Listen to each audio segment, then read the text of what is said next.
it's all about just telling your story. Like, if you can learn that skill of how do I sell myself and tell my story the right way that they want to hear it, you don't need to go get another degree. You don't need to go back and get an MBA. Usually you have the skills already. You just need to learn how to sell yourself better. As a Skype or Zoom and they never turn on their camera, and then you get an offer right away within like an hour, that's too good to be true. That's a scam. Like if also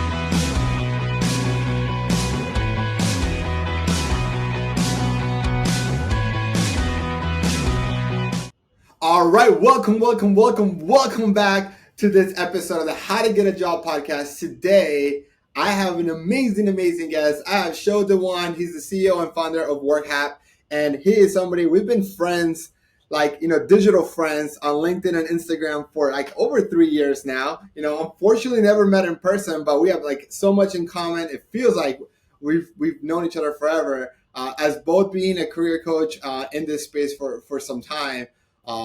And just super excited that you're here, man. Welcome to the show. Dude, thanks for having me, man. Just a little bit of a snippet before we get into the stuff. I first found out about you from your book.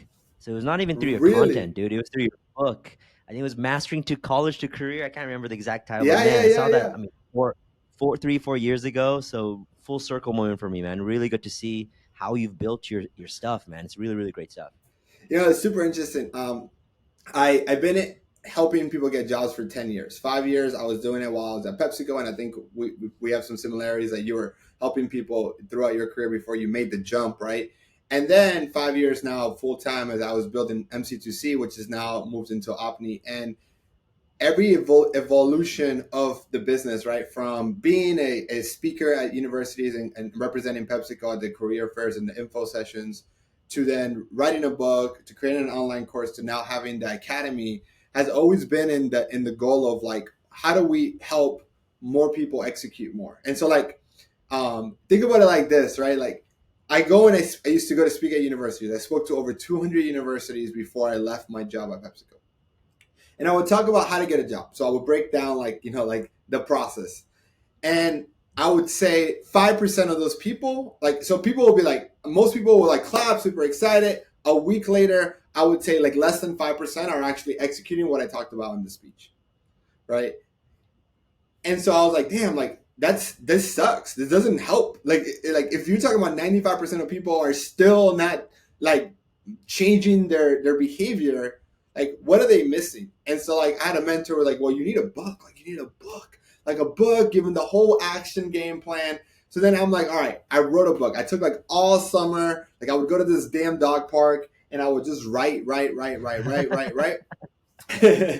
I wrote the book called Mastering College to Career. I literally like Hermosi, like we both love Alex Hermosi. I put that book and it's like as cheap as I can sell it on Amazon, because if people are saying like, hey, I can't afford working with you, I'm like, go get the book. Like that's fine, no problem. Uh, and and so then the next stage is like, all right, I have the book. And then someone said, like, Daniel, do you really think college students are reading a book? Like, they have so many books they need to read already in class. Like, Yeah. like they're not gonna go and read another book for fun. Like that's not gonna happen. And so I said, all right, what do I do? Like, so then I made the book content, which is the content of my speech, just elaborated longer, into an online course. And then I see I see how many people purchase it. Like I can see how many people finish it, and it's like 25-30% of people who bought the online course were actually finishing it. And I'm like, damn it, like I want to help more people. How do I get 80-90% 95% of people that like come into my ecosystem to actually get the job that they wanted, right? Like that they're and it's like, and that's when I came to realize it's like sometimes it's not, most of the time it's not a lack of knowledge, it's a lack of execution. And so that's how I Dude, evolved definitely. into like the program that I have today, right? Like it's like, how do we then help them execute them? How do we become the personal trainers for their career, like instead of their gym? So I don't know if you've seen that similarly, like path.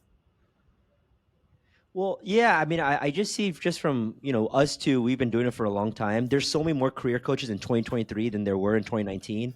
And there's some amazing ones, Yep. don't get me wrong. But for, like you said, all this information, it's free, it's available. You could go on Google, you could go on YouTube, you could do this. But I think there's a reason why people follow the people they follow. Maybe if they follow me, they follow you, they follow both of us. Is because they like the person behind the advice. They like the Mm. person. Maybe there's a little bit of a secret sauce in there, right? Everyone teaches about how to network, how to do resumes. All that stuff is free, but the way that someone teaches, I think that's why someone gets pulled in. I find that with my clients too, man. It's like they could do everything themselves, but sometimes they just need a little push, or sometimes they need a little bit tailored approach that will allow them to take action. Because I think, like you said, action is like the missing link. If you can do that, then you can get the job. Yeah, no, I think you're so right. When I talk to career coaches right now, a lot of them, I interview them for this podcast. I do see like the the overall like strategies are I would say 80% the same, right? It's like, how to network, how to interview, how to create your resume. There's maybe 20% that might be different. We all have like, our own secret sauce or secret recipe, right? Like, and that might make it a little bit different.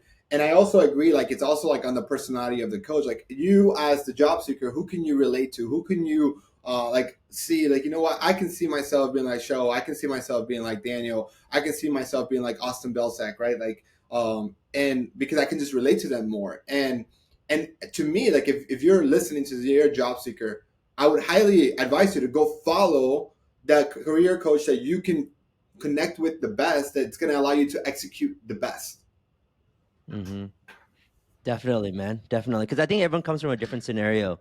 The difference between me and you is that we came from corporate, which I think was really helpful for me, as you said for yourself. Like that was really helpful to you too.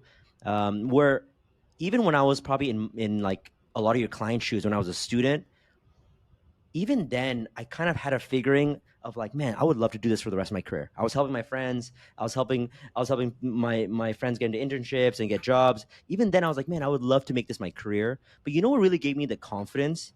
I think after I stepped into the shoes of a recruiter, because I was a recruiter after I did some my consulting years. I think that's what really gave me the confidence. Like, okay, I was a candidate. I was in the shoes of my clients, but now I'm the other side where I'm in HR and I'm a recruiter and I see the scenes. I see the behind the scenes and I see how the recruitment really works. I think that really gave me the push to go all in.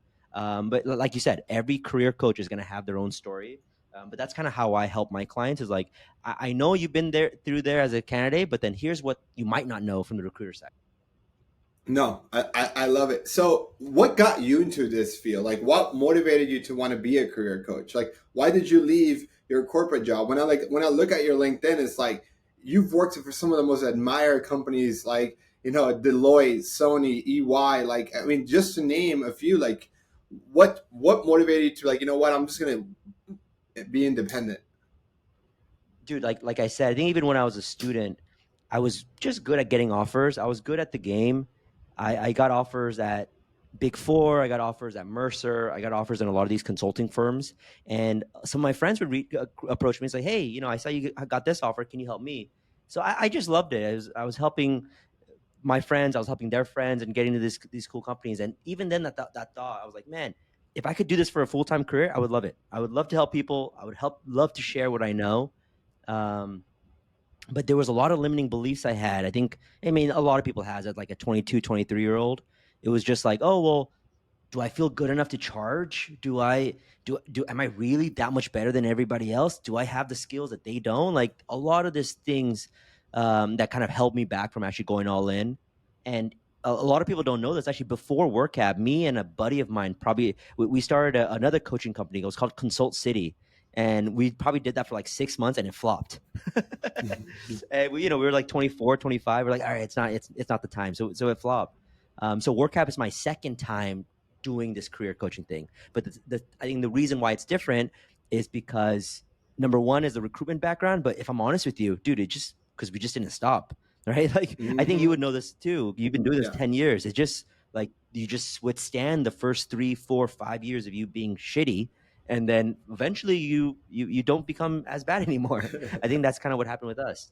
Yeah, that is so true. And about like it's like if you keep at it long enough, if you have a goal and you have a desire, a dream that you want to achieve, like as long as you push forward and you keep fighting, like it's like you will eventually get there. Like, and I would even say, like, the first 3 years. So I left my corporate job. So I was doing this for 5 years. I was speaking at PepsiCo, and I was speaking at all those universities. And I thought, like, hey, like, I've spoken for free for over 200 times. Like, I would even pay for my gas to drive. Like, I would just go up there and just speak, right?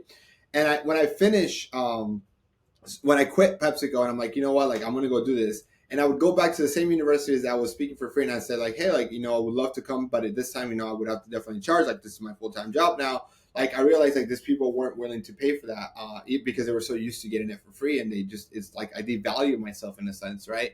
The first 3 years of business, like, um, every single client that I worked with made more money than I did, right? Because I lost money, right? Think about it like that. I was a career coach.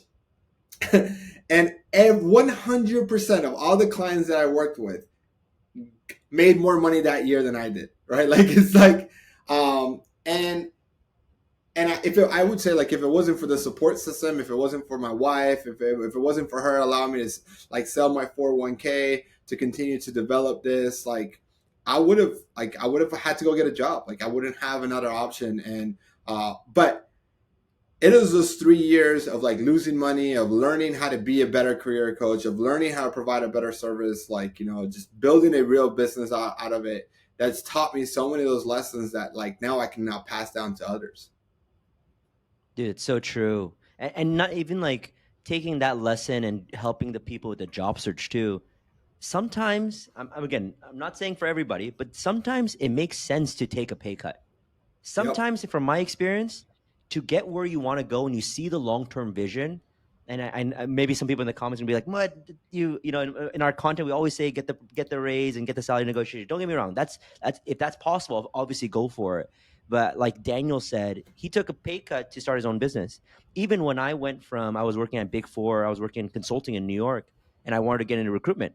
I took a 30% pay cut because I wanted to learn and get into a field which I didn't have any experience in. I wanted to learn things that I thought was going to help me in the future.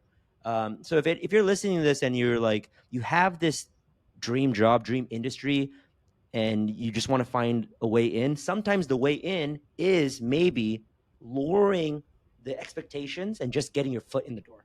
Yeah. That's what I would recommend for anybody who has that goal. Yeah, I want you guys to think. I think it comes down to what are your career priorities, and how does that balance between the short term and long term. So let's talk through two different things, right? The first thing is, like, okay, what is your long term goal? Like, do you have any long term aspirations? Like, what's your north star? And that might change.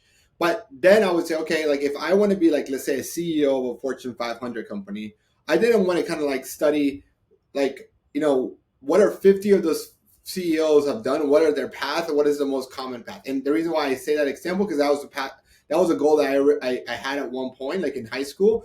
And so I started reading a lot of the books that the CEOs will write. And I noticed a trend that the majority of the CEOs of Fortune 500 companies back in 2008, when I was in high school, what came from the sales track, came from management training programs, like the GE type of management programs that then went to other companies. So then I started, like, going through that. That's the reason why I took the job at PepsiCo, is because I'm like, hey, I'm in this management development program. There's a clear path for me to go from a sales associate, district manager, regional manager, right, director, vice president, senior vice president, like, a president, CEO, blah, blah, blah, blah, blah, blah, right? So that's important.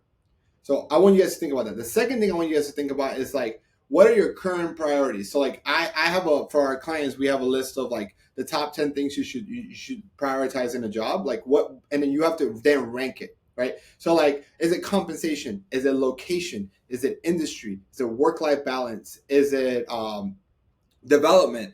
Is it upward mobility? Is it mission and vision of the company? Like, so think about that list, and then you rank it. And I bet that how you rank it to, like, today, as you're filling this out, will be completely different.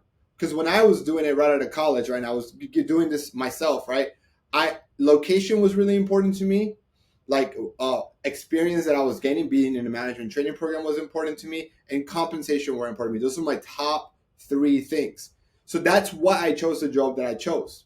Now, 5 years later, compensation was no longer the most important to me, right? and it was what starting a business, which was $0 at the time, right? I was making $0, became number one, and so your priorities can then change as well. I love that, man. I love that. And you're highlighting some of the top skills, and some of them could also be like transferable skills. That's a lot of the secret sauce Yep. that a lot of career coaches, I'm sure, that, in your program that you teach as well, is find the stuff that you do right now that might relate to the new role. So let's say like Daniel went into that sales roles. I'm sure he didn't go into that interview saying, "Oh, I have no sales skills and I really want this job." He probably said, "Oh, hey, I have some sales skills doing this. I also had some skills doing this. They would be transferable here. They'd be relevant here." So I think those are great lessons for everyone to learn, man. Like figure out what skills you want to learn, number one, and then number two, maybe you already have some of those skills as transferable skills. How do you sell yourself doing that? Um, I think a lot of times, man. I think even from my own experience, going from like different industries, it's all about just telling your story. Like if you can learn that skill of how do I sell myself and tell my story the right way that they want to hear it, you don't need to go get another degree. You don't need to go back and get an MBA. Usually you have the skills already. You just need to learn how to sell yourself better. What's your thoughts on that, man? No, 1,000%. And I see that a lot more with like minorities, first generation students, international students that just think like, hey, like if I just need one more certification, I just need one more degree, I just need one more like programming language under my belt, right? And the reality is like odds are you don't. Like odds are you're more qualified. And people are like, no, that's not true, Daniel. In my case, in my particular situation, all I need is that one more thing. And so I always say, okay, slow down for a second. Let's think about this. How long do you spend on LinkedIn? You've searched and you've seen probably hundreds, if not thousands, of pages. Have you ever come across a page of someone less qualified than you that has the job that you want? The answer is always like, yeah, I have. It's like I found, because we are humans. We compare each other to other people, right? We naturally do that. So when you are run into a page and you're like, damn, like this person works at Tesla, and I look at his background, I have like similar or even better background. Like if and that's the thing I would say is like, well, then you don't need another degree. There's a reason how that person got a job, right? And they probably sold themselves really good in the interview or got referrals, or like we don't know the whole picture. But that the point is this: a lot of times you don't need that extra certification, that extra master's degree. All you need to do is be able to communicate your value better and show why you're the best investment for the company, both the risk and the reward. So I agree with you 100%. Yeah, totally, man. Totally. I mean, it just depends on the kind of role you want, right? But I totally agree with you. I mean, I know we're using like fresh grads as examples, but I see this in more experienced hires as well, mid-level managers above, even senior people. Yep. Sometimes me and Daniel were talking about business and we were just talking about life before this call. We were identified as some of our own limiting beliefs. And it's Yeah. funny that we talked about our own limiting beliefs as entrepreneurs and content creators, but there's so many limiting beliefs of job seekers, of just everyone, and Yep. not even just job seekers. And I think if somebody else was speaking to you, they could probably see all the great things you're all about, how skilled you are, how intelligent you are, how kind of a person you are. But I think we're always our hardest on ourselves, right? Like we're always like, oh man, Yep. but they can do it, but I can't. I think this is where the value of having like a coach, or even just having somebody who knows the game and just like, yo, hey, I know the game. I've helped thousands of people. Hey, you are better than so many more people. You just gotta sell yourself. You just gotta believe in yourself more. I think that's where the value of working with us, or even so many other major amazing coaches out there. Like that's where the real secret sauce One, comes in.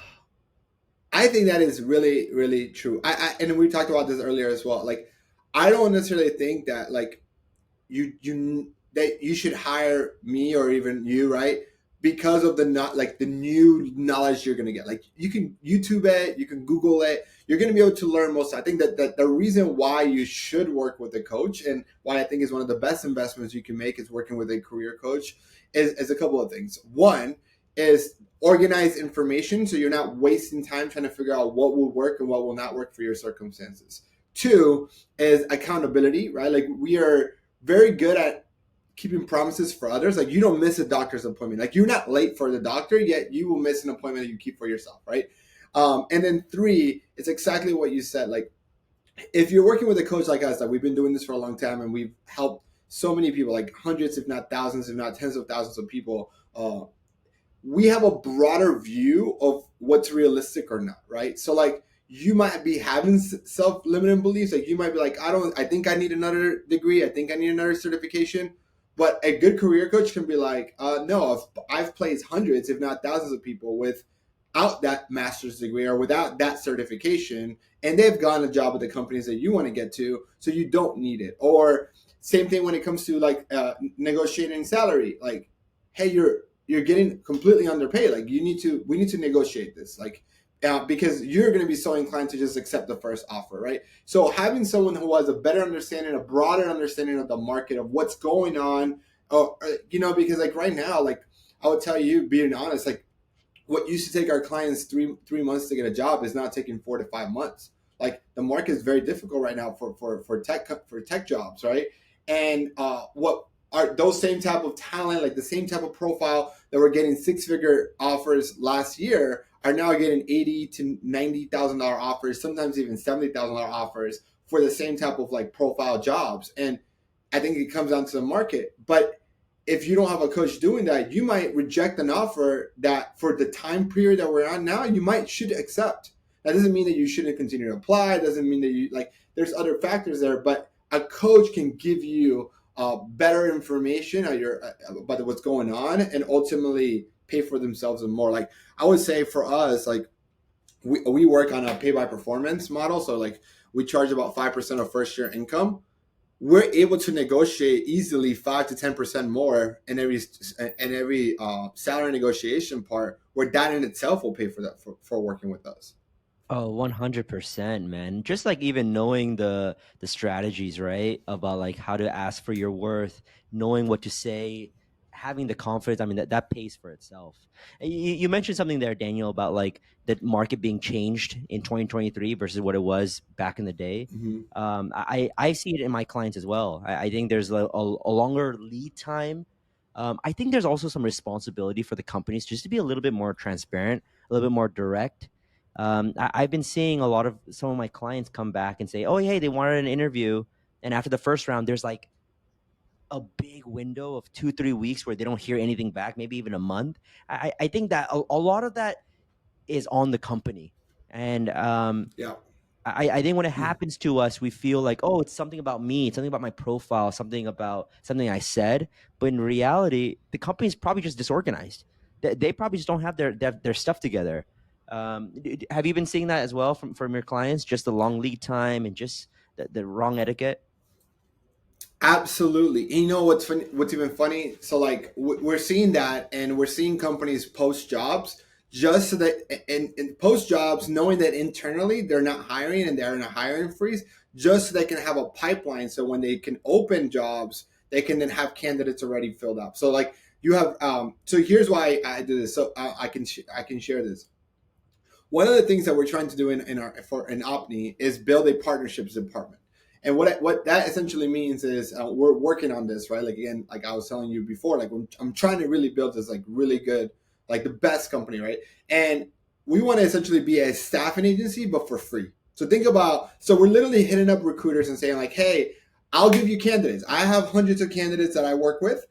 I'll give you the resume. I'll even profile them for you. Like we'll do the first screen. So like we're not going to waste your time. We are a staffing agency for free, right? And so like it's like, how do you say no to that? Like when there's other people charging 20% or more for the same type of candidates, I'm giving them for you for free because Yeah. all I want is my people to get jobs faster, right? And so I am talking to recruiters, and like I'm doing this 15-minute like discovery calls with recruiters. My calendar is packed, so I'm talking to recruiters after recruiters after recruiters. This is what I've been doing for the last couple of months, right? And I'm telling you, 7 out of 10 tech recruiters are like, yeah, like I know that, like, because we only reach out to recruiters that have posted jobs, right? So like, we're not Yeah. like trying to Yeah. Of waste time. course. We're like, and they're like, yeah, Daniel, like I know that posted the job. I would love for us to stay in contact. So when the job is really open, I can let you know and you can send me candidates. But like, it's really not open. Look, it's like we're in a hiring freeze. Like we don't. It's so common, man. Yeah, it's disappointing. It's disappointing that that's happening right now, giving people false hope.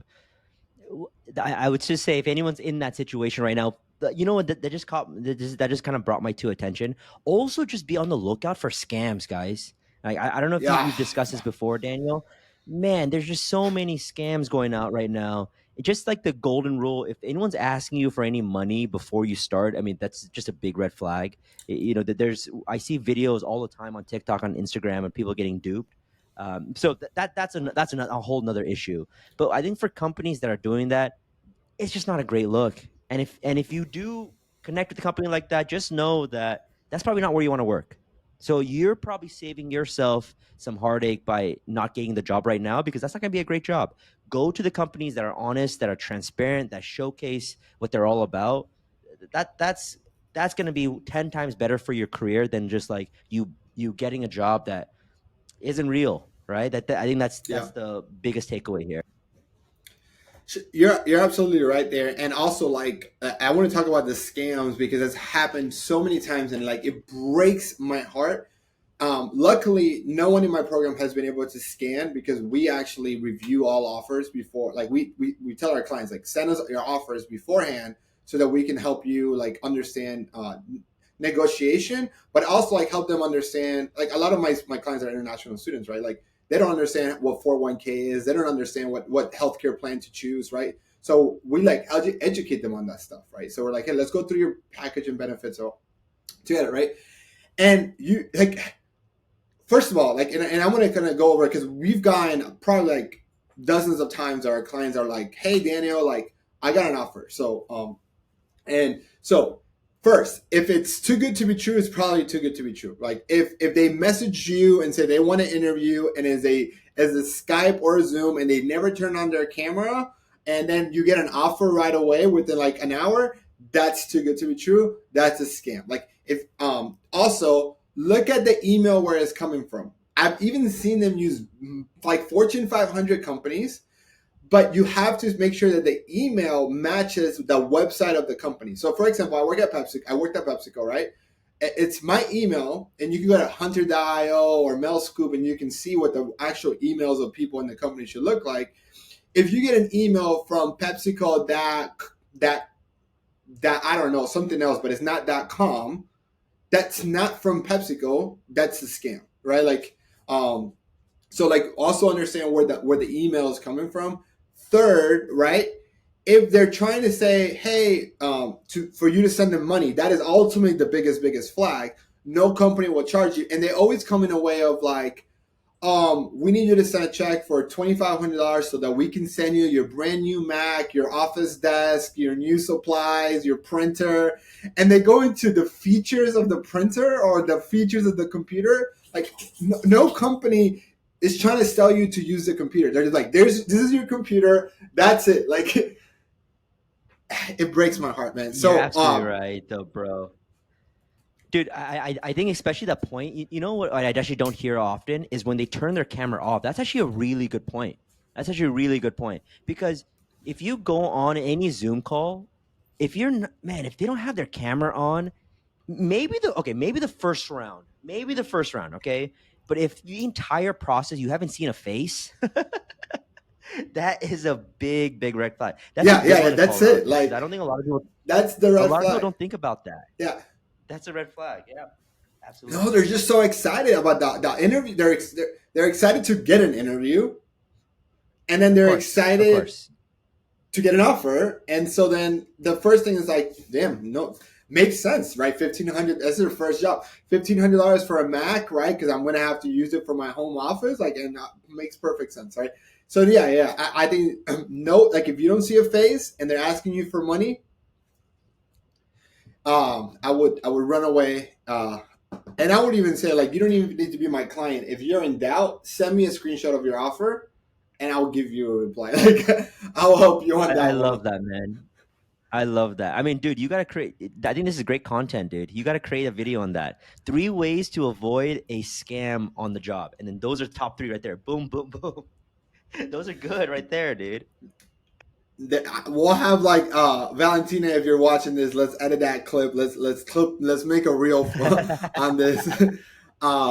because yeah, no, I agree. I agree. Look, man, I can talk to you forever, but any last minute, any last things you want to say? Anything? How can the audience connect with you and learn more about what you do? Like what you like? I think I'm your biggest fan, man, and so I want to make sure that people Dude, thanks that so are watching much. this can connect Yo, with you.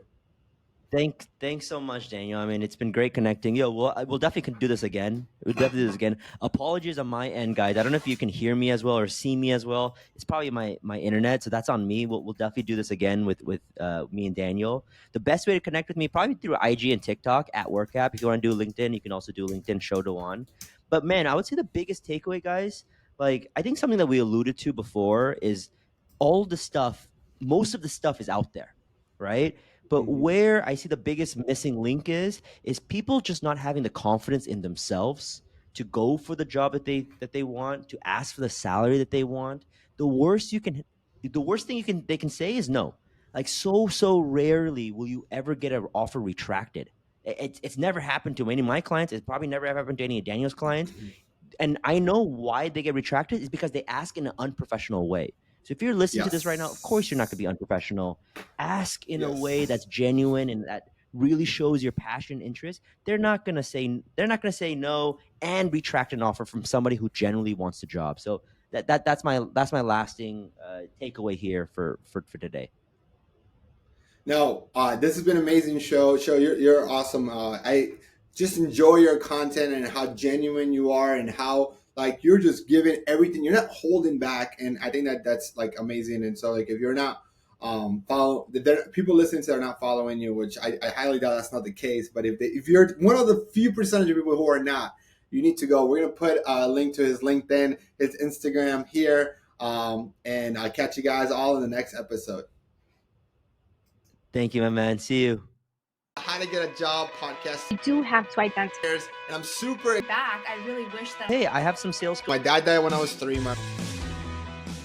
What's going on? So today's rant, I actually want to talk about the top 3 things to avoid so you do not get scammed. If you're listening to that episode with Sho, it was awesome, right? And one of the topics we talked about is so many people are getting scammed with job offers. And so I want to talk a little bit more about how you can avoid getting scammed. So number 1, we talked about it. If you go through this process and it sounds too good to be true, right? They reached out to you, they schedule an interview for the next day or that same afternoon, and then they send you an offer right after the interview or even extend the offer right there and then, it's too good to be true. Odds are it's not a real offer. Now, the second way you can tell that is if they're asking you for money before you even start working. No company will ever ask you for money. They should be giving you money. Then that's the ultimate red flag. And what we've seen a lot that's come to like the scams to try to get some of our clients has been wait, no camera has been turned on. So they never see a person or see a face or the whole process. 2, they're getting a letter from a real company that you can Google, but the email doesn't match the company's URL. And third, they're giving them, asking them for a money order for office supplies or for a home office kit that will include a computer, a table, a chair, and all of that, justifying why you need to send them $1,000, $2,000, $3,000. So definitely go away from that. My advice from you, if you're not sure about it, I would actually like say the name of the company. I would put them on LinkedIn and try to message the person that sent like whoever signed it. And what I found that even in the like well, we did this for one of our clients is like the person who signed the offer letter, who was like the director of human resources for a actually well-known company. That company was real. They had a real website. I even Googled that person's name on LinkedIn, or I even found that person's name on LinkedIn, and it had that same job title. The problem was that it wasn't coming from the right email. I messaged that person from the company. I even messaged a recruiter from the company, and I asked them about it, and they said, "Hey, I'm sorry, that is not us. Thanks for letting us know. We're gonna have our, our team look into the scams because obviously it hurts the company's reputation." So, I say all that to say is like this is becoming more and more often, more and more common. And what I would just say is never give a company money. If you are in doubt, if you don't know if this is a real offer or a fake offer, send it to me in my email, daniel@opni.co. I will reply to you. I'll send you a Loom video on my thoughts about it. But never send money to a company. No real company will ask you to pay anything before you start working with them. In fact, they will give you those supplies because they know they'll make it, or they'll let you borrow it. Like a lot of that at times when a company gives you a computer, it's not your computer, it's still the company's resource, right? It's still the company's equipment. And so take it from there. So again, thank you guys so much for listening. I hope you really enjoyed that conversation with Sho. He is amazing. Follow his content. If you are in need of career coaching, I actually have a link below where whether you meet our clientele or not. We work with international STEM students. Whether you're an international STEM student or not, we will work with you directly. But if you're not, we also are building essentially a database of career coaches based on your needs. So like somebody like Sho, like if you're not a good fit to work with me, but you're a better fit to work with Sho, we will direct you to them or to the right career coaches, people that we trust, we know they have great programs that you can work with. So again, all the Sho links are in below. If you're not connected with me on LinkedIn, connect me there. And if you've enjoyed this podcast, connect with me. Please like and subscribe and share it with a friend. I appreciate you more than you know. Catch you guys on the next episode. Bye.